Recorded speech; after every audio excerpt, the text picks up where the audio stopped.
আজকে রান্না করব লাউ শাক। লাউ শাকটা বিভিন্ন রকমতে অনেকে রান্না করে সবজি দিয়ে। আমি আজকে যেটা রান্না করব, প্রথমে আমি বড়িটা ভেজে নিয়েছি। বড়িটা ভেজে আমি এবার তুলে রাখছি বড়িটাকে।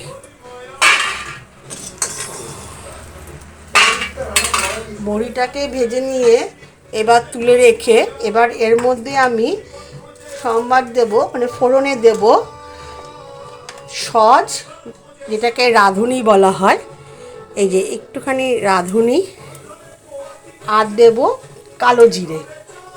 এই যে কালো জিরে, এই দুটো দিয়ে একটু ভালো করে নাড়াচাড়া করব অল্প করে।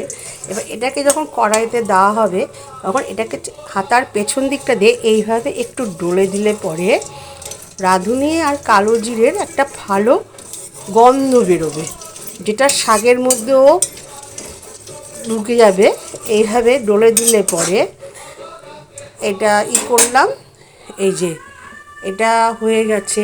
এবার আমি লাউ শাকটা এখানে কেটে রেডি করে রেখেছিলাম। এটার মধ্যে বেগুন, একটু লাউ কুচি দিয়েছি, অনেকে কুমড়ো দেন, আর বেগুন দিয়েছি, লাউ দিয়েছি, আলু দিয়েছি, শিম দিয়েছি।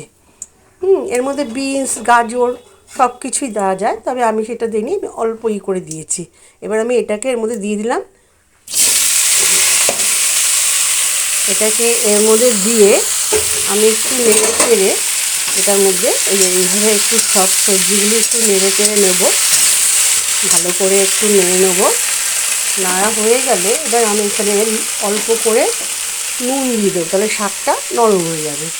অল্প করে নুন দিলাম আর দেবো হলুদ। এমনিতে লাউ শাক রান্না করতে গেলে এর মধ্যে কোনো মশলা সেরকম প্রয়োজন হয় না। ওই সজ আর কালো জিরের সম্বার দিলাম, নুন হলুদটা দিয়ে দিয়েছি আমি। এবার এটাকে একটু সেদ্ধ হতে দেবো, বেশিক্ষণ সেদ্ধ করতে দেবো না, তাহলে কিন্তু আবার লাউ শাকটা আমার টক টক ভাব চলে আসবে। কাজে এইভাবে নেড়ে চেড়ে এবার আমি এটাকে একটু ঢেকে দিচ্ছি। লাউ শাকের থেকে জল বেরোবে, বেরিয়ে তারপর ওটা সেদ্ধ হবে। লাউ শাকটা আমার সেদ্ধ হয়ে গেছে। এই যে দেখাই যে লাউ শাকটা আমার সেদ্ধ হয়ে গেছে। এবার আমি এখানে 4টে কাঁচা লঙ্কা তেতো করে রেখেছিলাম, এটা আমি নামানোর আগে দিলাম। কেন নামানোর আগে দিলে কাঁচা লঙ্কার যে একটা সেন্ট সেটা সুন্দর উঠবে, আর ঝালটাও সুন্দর এর সঙ্গে মিশে যাবে। কেন আগে দিলে লঙ্কাটা সেদ্ধ হয়ে গন্ধটা সেরকম আসে না। এই জন্য আমি 4টে কাঁচা লঙ্কা থেতো করে রেখে সেটা দিয়ে দিয়েছি। আর 2টো কাঁচা লঙ্কা আমি গোটা দিয়ে রাখলাম। ঝালটা বুঝে পরে আমি এটা ডলে দেবো।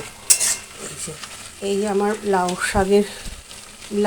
শাকের ঝোল যেটা সেটা হয়ে গেছে। আমি এবার অল্প একটু মিষ্টি দেবো, কেন শাক পাতার মধ্যে একটু মিষ্টি না হলে ভালো লাগে না। একটু মিষ্টি দিয়ে দিলাম এর মধ্যে। এবার মিষ্টিটা দিয়ে ভালোভাবে নেড়ে দিচ্ছি। দিয়ে এখানে একটু রাঁধুনি ভেজে আমি রেখে দিয়েছিলাম, সেটা এবার এই রাঁধুনিটা ভেজে এর মধ্যে দিয়ে দিলাম। আর 5-6টা বড়ি ভেজে রেখে দিয়েছিলাম, হ্যাঁ, সেটাও গুঁড়ো করে এবার দিয়ে দিচ্ছি। এটাও গুঁড়ো করে দিয়ে দিয়েছি এটার মধ্যে। এই আমার এই লাউ শাকের আর কিচ্ছু দেওয়ার বাকি নেই। নুনটা আমি আগেই তেলের মধ্যে দিয়েছিলাম, আর লাগবে না। আমার লাউ শাক রেডি হয়ে গেল। কিন্তু এরপর একটা কথা হলো, আমাদের মা ঠাকুমারা যেটা করতেন, যে লাউ শাক একটু পানসা ভাব আসে থেকে এই যে একটুখানি আটা এটার মধ্যে ছড়িয়ে দিলাম, দিলে পরে এই যে মিশে গেল, এক অল্প মাখো মাখো হবে ঝোলটা। এই যে একটু মাখো মাখো হয়েছে।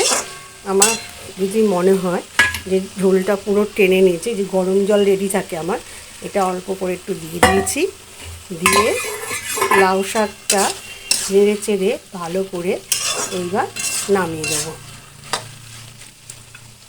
আমার লাউ শাকটা রান্না করা কমপ্লিট হয়ে গেল। অনেকে সবজিগুলো আলাদা আলাদা করে ভেজে তুলে নেন, তুলে তারপরে করেন, কিন্তু আমার যখন তাড়াহুড়ো থাকে, সকালের দিকে রান্নার অর্ডার থাকে আমার শিলাস কিচেন, তখন আমি এগুলো সব একসাথে কেটে নিয়ে রেডি করে শাকের সঙ্গে একবারে এগুলো দিয়ে দিই।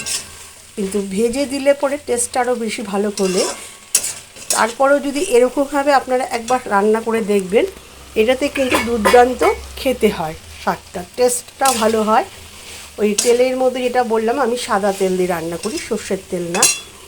এবার গ্যাসটাকে আমি অফ করে দিচ্ছি।